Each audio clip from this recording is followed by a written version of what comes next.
I'm just going to hold it because you won't see me behind it. But good evening and welcome to the Presbyterian Church of Cloquet Concerts on 4th. Our theme this year is Stars I Shall Find. The purpose of this concert is to increase awareness about suicide and offer hope and healing. Concert on 4th is made possible by the Lukanen Family Legacy Fund. We want to express our gratitude to all of you who came out this evening and to support our concert. All donations tonight will be sent to the Minnesota chapter of NAMI, which is the National Alliance on Mental Illness. NAMI Minnesota is a nonprofit organization dedicated to improving the lives of children and adults with mental illness and their families. For over 40 years, NAMI has worked to promote the development of community mental health programs and services, change public attitudes on mental illness, improve access to services, and to increase opportunities for recovery. NAMI's mission is through education, support, and advocacy. NAMI champions justice, dignity, and respect for all individuals and families affected by mental illness. My name is Brenda Carlson, and I'm a member of this congregation.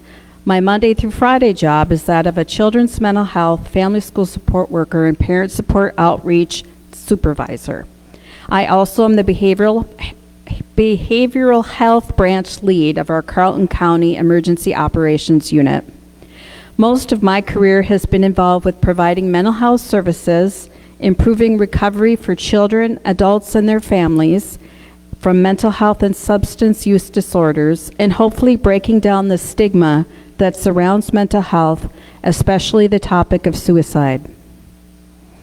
It is okay to talk about suicide. Suicide is one of the leading causes of death in the United States. It is the second leading cause of death for children ages 10 to 14 years of age, and the third leading cause of death for youth and adults ages 15 to 24. The population that is seeing the biggest increase in suicide right now are men ages 65 plus. The aftermath of the COVID-19 pandemic and the isolation people felt as a result has increased death by suicide. Thoughts of suicide can be frightening, but reaching out for help or checking in with family and friends hopefully can help avoid disastrous outcomes. Suicidal thoughts are a symptom of mental illness and can be treated, and improvement can occur, but it does take time. At the back of the sanctuary are materials available for you to take.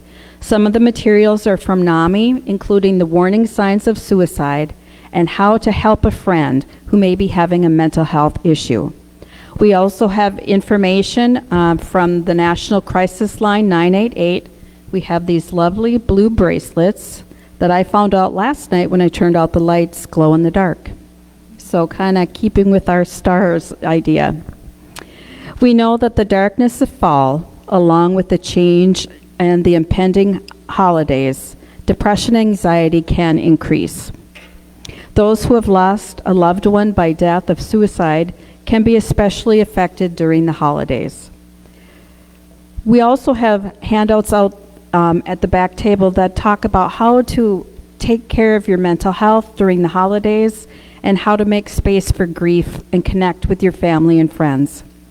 I might suggest consider donating or volunteering in the committee to honor your loved one's memory. We thank the Presbyterian and Zion Church choirs, Gretchen Chelseth, Dan Palmquist, Marge Stillwell, and Director James Sheets for their caring and their sharing of gifts of music. And thank you again for coming out this evening and being present. And as we leave tonight, let us all find stars in our lives.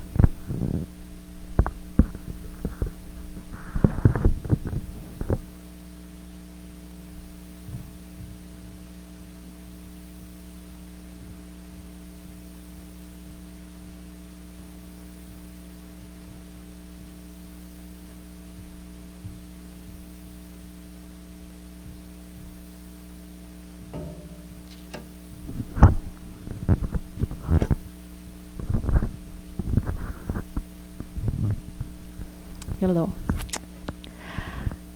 Sometimes we each need a bit of advice to help us along with our day. And sometimes we need a little help to get us out of a rut, or even that proverbial kick in the butt. However, there are also times when we just need to be there, and that is enough.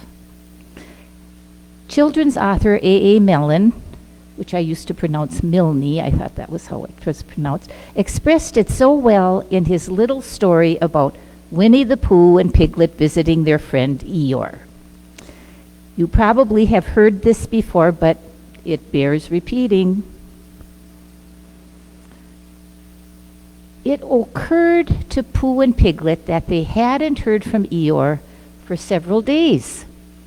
So they put on their hats and coats and trotted across the 100-acre wood to Eeyore's stick house. Inside the house was Eeyore,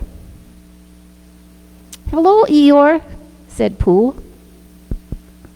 "Hello, Pooh. Hello, Piglet," said Eeyore in a glum-sounding voice.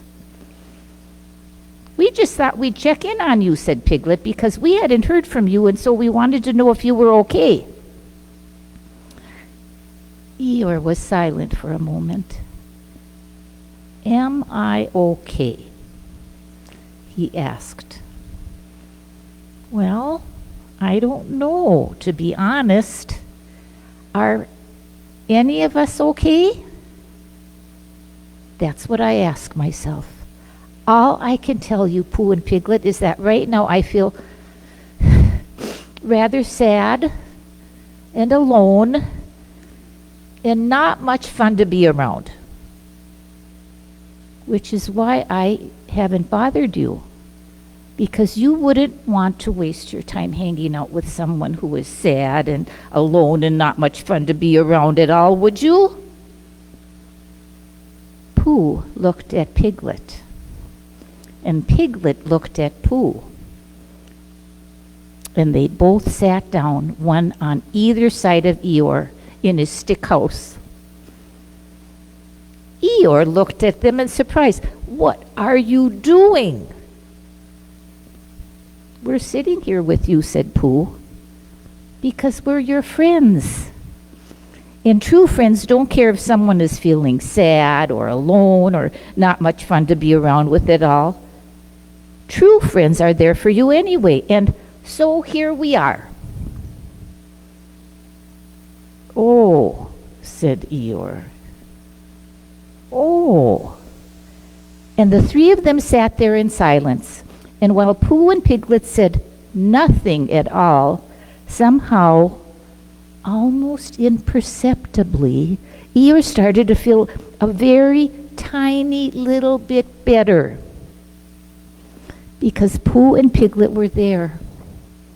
No more, no less.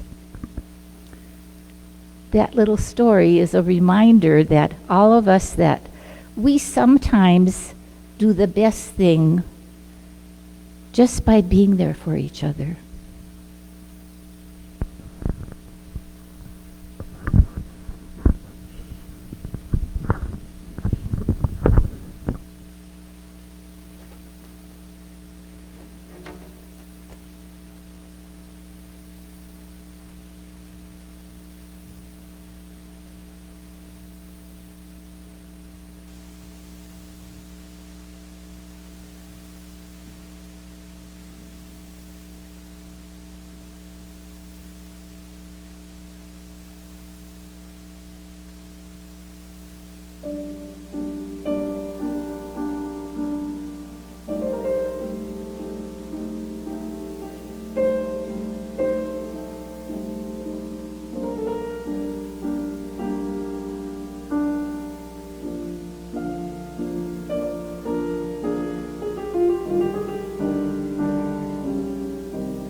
I am Christina Johnson. I am the pastor at Zion Lutheran Church in Cloquet.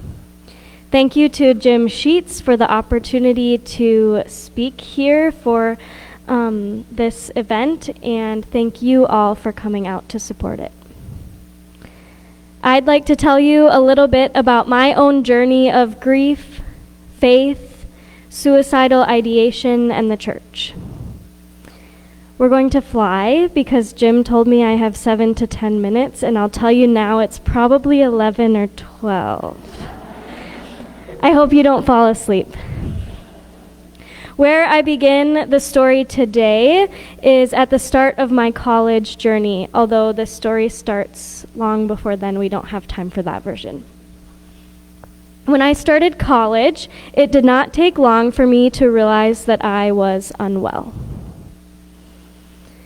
I had conflict with my roommate a few months into freshman year, and my brother was in an abusive relationship which was tearing my family apart. I knew I was unwell, and I did everything I knew how to do to take care of myself. I continued attending chapel at the Bible college where I went to school. I read my Bible diligently. I visited local churches for Sunday worship, and I began seeing a counselor for the first time.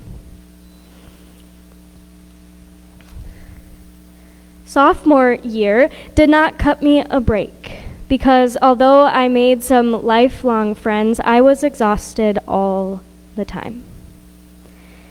If I didn't jumpstart my morning with an intense run and a caffeinated mocha, I would fall asleep in my classes. And even then, I was still falling asleep in class and feeling exhausted all the time. I found that it was worse when I slowed down. The only way I found I could survive was to keep pushing, keep moving, and never stop. In the spring of my sophomore year, I studied abroad. I did a program called Semester at Sea where I lived on a ship for 4 months and circumnavigated the globe. And that's also a story for another time.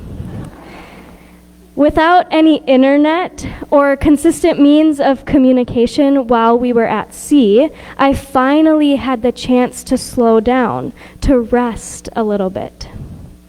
However, while I was sailing around the world, 4 people in my life passed away, including the very unexpected death of my aunt.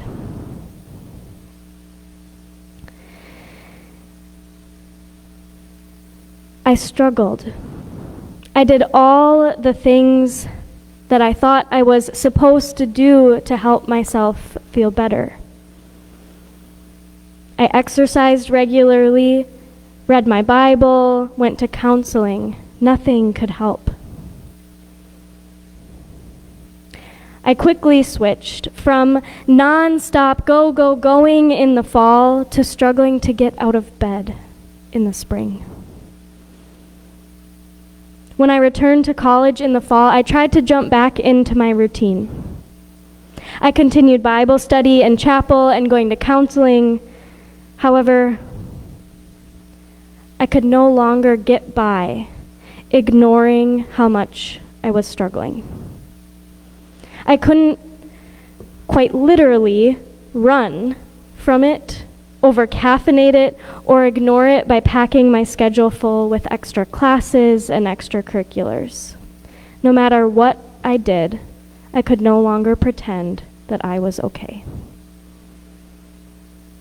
In my college, there was little room for grief and absolutely no room for mental illness of any kind. I was told by pastors, friends, and spiritual mentors that I just needed to pray more, to read my Bible more. My grief and all-encompassing sadness were illegitimized by telling me I must not have good enough faith or trust God enough, because if I did, I would feel joy in my supplication and hope in my pain. It just wasn't the case. I couldn't do enough to fix myself, to feel better, to shake the emotional and mental turmoil I was in. and the faith communities that I was a part of, including my therapist, who was employed by the college, could not meet me in my grief and mental illness. So I stopped. I stopped going to chapel, reading the Bible, participating in studies with my friends, going to counseling, and doing all the things that told me I needed to be fixed, or that something was wrong with me for my grief and sadness. I got involved at a local church and was honest with some of my close friends and a few trusted professors about how much I was really struggling. In the coming months, I began to understand that there was nothing wrong with me for my deep sadness, grief, and fatigue. Rather, there was something wrong with the communities that I was a part of that were telling me that if I prayed harder or believed more, that my life would be all sunshine and rainbows. If it were not for those friends, professors, and Roseville Lutheran Church, I would not be here today. I would have not been able to survive the gripping grief and sadness that riddled every single second of my life. Now, I do not shy away from mental illness and the effects of grief in my life. I found a therapist that doesn't glamorize faith or try to fix me. And I started a medication to help the chemicals in my brain do what they're supposed to do. As individuals and as church communities, we have the power to articulate theology that can save lives. We have the responsibility to articulate theology that accurately reflects the God who weeps at the death of a friend, the God who suffers the trials of the world, the God who cries out in pain on the cross. We have the privilege to journey with folks who are struggling to find the help that they need. It is our duty as Christians to demonstrate a life of faith that does not shy away from hardship, grief, and hopelessness simply because we believe in the resurrection. Of course, there will be a day when Jesus comes again and all will be raised and there will be no more suffering or pain or mental illness. Death will no longer have a hold over us. All our tears will be wiped away. But that day is not today. Let's stop pretending that it is.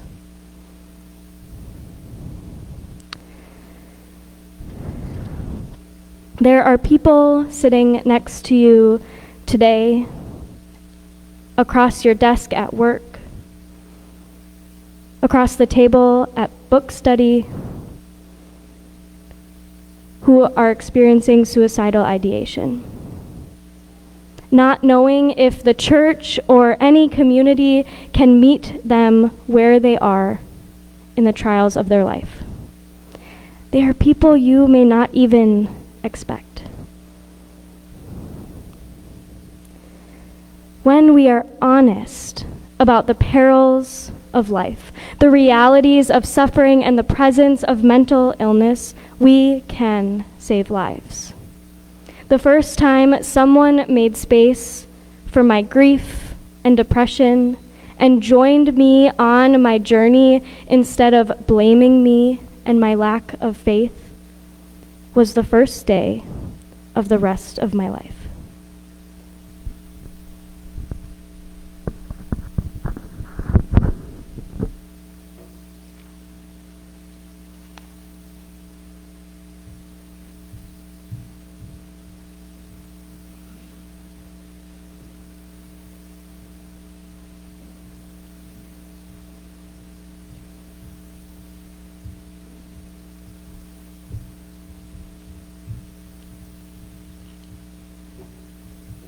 Thank you, Christina, and I'm so honored to be able to work with you in this community, so thank you, and for sharing.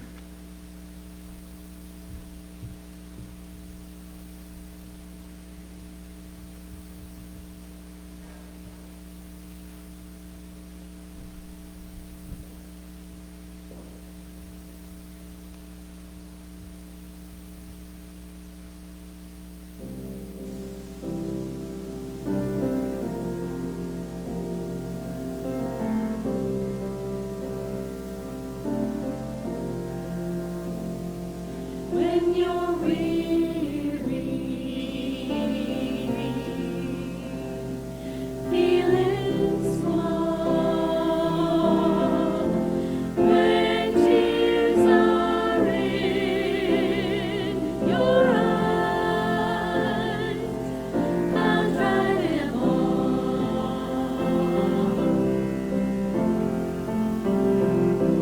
I'm on your side.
We're going to do My Shepherd first, and the text of this well-known hymn is about resignation, but it's not the kind of resignation in which we give up. It's the kind of resignation in which we give in to the understanding that we have a God that has the big picture, even though it often seems like it isn't that way.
One of my favorite choral pieces is John Rutter's Gaelic Blessing, and a good friend of ours called the chords in this delicious, and so he subtitled it a Gaelic or a garlic dressing.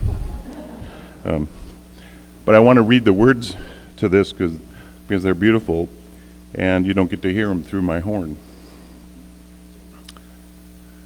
Deep peace of the running wave to you, deep peace of the flowing air to you, deep peace of the quiet earth to you, deep peace of the shining stars to you, deep peace of the gentle night to you. Moon and stars pour their healing light on you. Deep peace of Christ, the light of the world to you. Deep peace of Christ to you.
Thank you all for coming out this evening to support Concerts on Fourth, our suicide awareness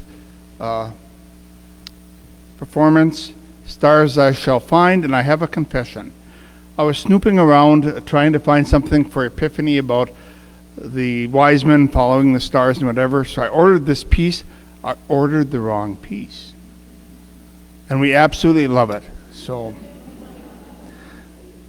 thank you to everyone involved, Pastor Christina, Gretchen, Marge, the choir, the bells, just everyone. So take care.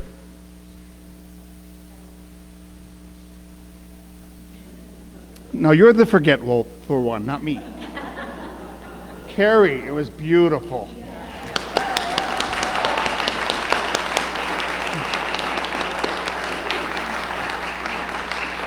Glorious tone. Stars I shall find.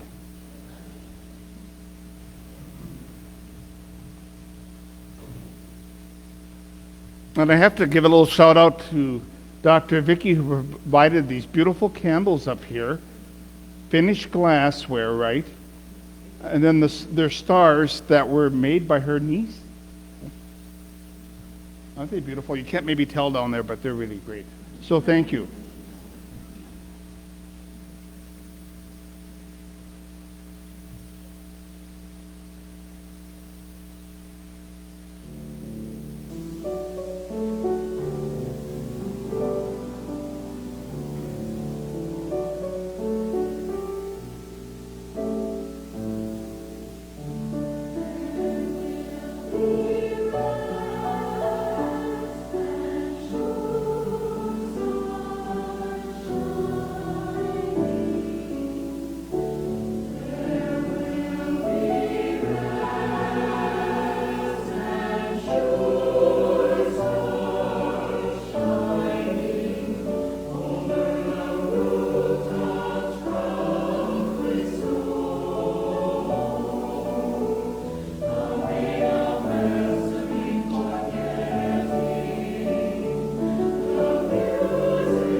You're free to go unless you want to hang around a little. Thank you all so much for coming.